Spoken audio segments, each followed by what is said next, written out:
Tweet करके और ये कहा गया है। और इसी बीच एक और बड़ी खबर आपको बता दें, भीषण हमलों के बाद तेहरान धुआं हो रखा है। पहले हुए हमलों के कुछ घंटों बाद भी सेंट्रल तेहरान में धुआं उठ रहा है। और खबर ये है कि बाद में एक और हमले में पूर्व सुप्रीम लीडर के घर के पास के इलाके को निशाना बनाया गया है। तो ये बड़ी खबर और बड़ी बात आपको बता रहे हैं कि किस तरीके से भीषण हमलों के बाद तेहरान पूरी तरीके से धुआं नजर आ रहा है। पहले जो हमले हुए हैं उसके कुछ घंटों बाद भी सेंट्रल तेहरान जहां पर लगातार धुआं उठ रहा है। ये देखिए तस्वीरें पे आपको दिखा रहे हैं, 3 तस्वीरें जिसमें आप देख रहे हैं हमले हुए कुछ घंटों बाद भी ये भी जानकारी मिल रही है कि बाद में एक और हमला हुआ जिसमें पूर्व सुप्रीम लीडर के घर के पास के इलाका जिसको निशाना बनाया गया है। तो देखिए लगातार ये युद्ध और भी भीषण होता हुआ दिखाई दे रहा है। आसमान में अंधेरा छाया हुआ है क्योंकि धुएं का गुबार, काले धुएं का गुबार जो है आसमान में छाया हुआ है। और सीधे सीधे ये ईरान का दिल जिसको टारगेट किया जा रहा है लगातार, पूर्व सुप्रीम लीडर जिसके घर के पास के इलाके को निशाना बनाया गया है। तो ये तस्वीरें आपको दिखा रहे हैं, 3 तस्वीरों के जरिए आप देख सकते हैं। देखिए पूरी तरीके से आसमान जो है, ये देखिए आसमान एकदम से काला यहां पर दिखाई दे रहा है क्योंकि धुएं का गुबार जो है वो पूरी तरीके से फैल गया है। पहले जो हमले हुए हैं उसके कुछ घंटे बाद भी इस तरीके से दिखाई दे। और ये बेरूत की तस्वीरें अब आपको दिखा रहे हैं। अभी हमने तेहरान की तस्वीर दिखाई थी, अभी बेरूत की तस्वीर दिखा रहे हैं। ये भी लगभग वैसी ही तस्वीरें हैं क्योंकि हर जगह अटैक हो रहा है और इसी तरीके से धुएं का गुबार दिखाई दे रहा है।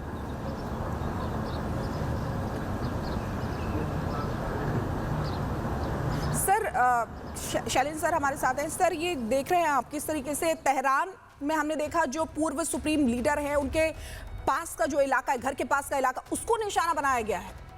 नहीं देखिए, ये तो मैं बड़े जिम्मेदारी से कह सकता हूं कि इजराइल और यूएस की स्ट्राइक्स पिन पॉइंट स्ट्राइक, और पिन पॉइंट का एक जो प्रूफ मिलता है वो ये है कि इजराइल ने, जैसे बेरूत की भी अगर आप बात कर रहे थे, जो लेबनान वाला पार्ट है, वहां पर भी उन्होंने एरियाज को खाली करने का पहले मैसेज दिया है और उसके बाद स्ट्राइक करी है। So that means pin point strike है। वो उस एरिया में स्ट्राइक करते हैं जहां वो चाहते हैं। एक तरीके से ना ये दुश्मन देश की साइकोलॉजी से भी आप खेल रहे हैं कि देखिए हम आपके यहाँ पर जहाँ चाहें वहाँ आ सकते हैं, लेकिन एक ह्यूमैनिटेरियन एंगल है कि चलिए जी सिविलियंस आप यहाँ से हट जाइए। सो दोनों ही पॉइंट ऑफ व्यू से अमेरिका और इजराइल, और स्पेशली मैं इसमें क्रेडिट इजराइल को इसलिए दे रहा हूँ क्योंकि इजराइल की सभी स्ट्राइक से पहले उस इलाके में जहाँ वो स्ट्राइक करते हैं एक मैसेज दिया जाता है।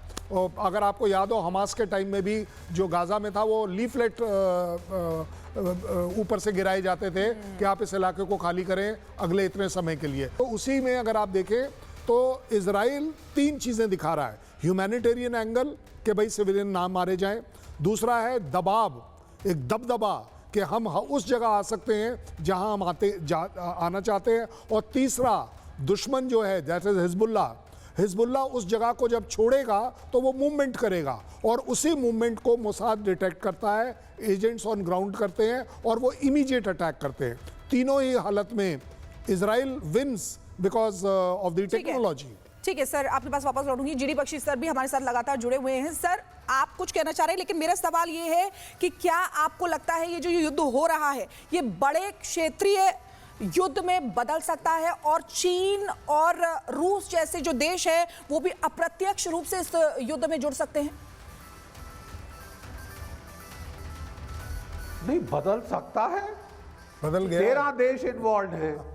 रूस और चीन वेपन सप्लाई कर रहे हैं, इंटेलिजेंस दे रहे हैं। मैं 2-3 चीजें बताना चाहता हूं जो समझना बहुत जरूरी है। Iran is waging asymmetric warfare, ठीक है। मैं जानता हूं, सब दुनिया जानती है कि उनकी बराबरी नहीं है। तो अमेरिका की शक्ति बखान करना, इजराइल की शक्ति बखान करना इज ऑल वेरी गुड, लेकिन वो एसिमेट्रिक वॉरफेयर लड़ रहा है और उसके चलते, एसिमेट्रिक वॉरफेयर के चलते ईरान जो है वो इकोनॉमिक डैमेज कर रहा है दुनिया भर का। आप बाकी सब भूल जाइए साहब, वो ठीक है। बखान बाद में करते रहेंगे हम चीयर लीडिंग अमेरिका की ठीक और है सर। बाकी देशों की। सीधी बात यह है कि हमारे यहाँ मुसीबत खड़ी हो रही है LNG को लेकर। क्वातार की गैस सप्लाई बंद है, 60% हमारा नेचुरल गैस वहां से आ रहा है। घरों में चूल्हे प्रॉब्लम आ जाएगी आपको, ठीक है ना। ये ईरान इस पे काउंट कर रहा है। और ये बिल्कुल। कहना कि साहब वो बड़े अच्छे हैं अमेरिकन और वो वार्निंग दे के स्ट्राइक करते हैं, माफ कीजिए 600 लड़कियां मारी हैं 2 स्कूलों के अंदर। बिल्कुल सर, बड़ी बात आप यहाँ पर कह रहे हैं, आपके पास वापस लौटूंगी, लेकिन हम अपने दर्शकों को बता दें कि किस तरीके से अमेरिका वर्सेस ईरान हो रहा है और दहलाने का पूरा प्लान है। अमेरिका का दम आपको बताते हैं, सबमरीन बैलिस्टिक मिसाइलें हैं, लगभग 250 है। ये देखिए, आपको दिखा रहे हैं ग्राफिक्स के जरिए। वहीं ईरान का मिसाइल लॉन्चर युद्ध से पहले 500 रहा है ये, और साथ ही साथ टॉमहॉक मिसाइल, जो अमेरिका का दम है वो क्या है, टॉमहॉक मिसाइल 4000 है, और ईरान का मिसाइल लॉन्चर युद्ध में अब 400 है। तो देखिए किस तरीके से अमेरिका वर्सेस ईरान आपको बता रहे हैं, लेकिन अमेरिका के पास 4000 टॉमहॉक मिसाइल और इधर युद्ध में अब ईरान के पास 400। एक रिपोर्ट भी इसी से जुड़ी आपको दिखाते हैं।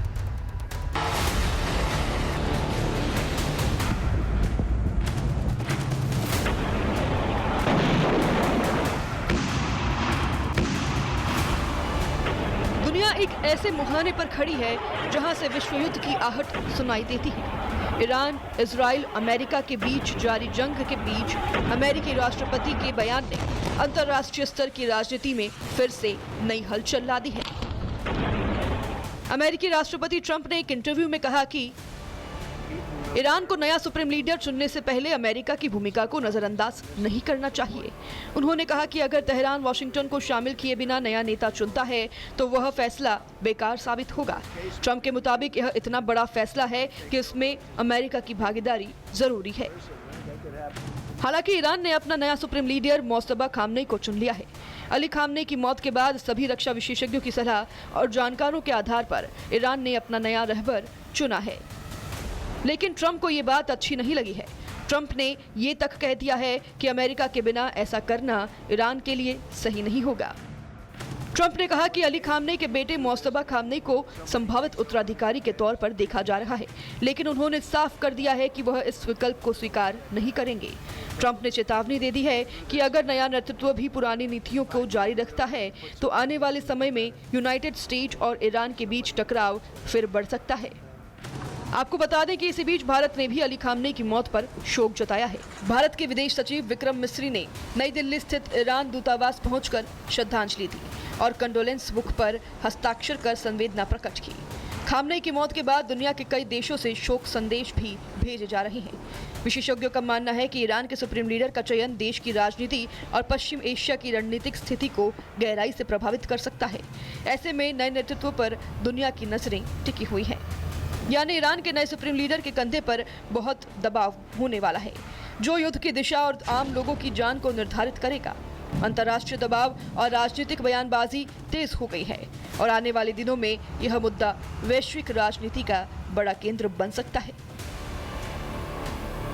Bureau report, Republic Bharat.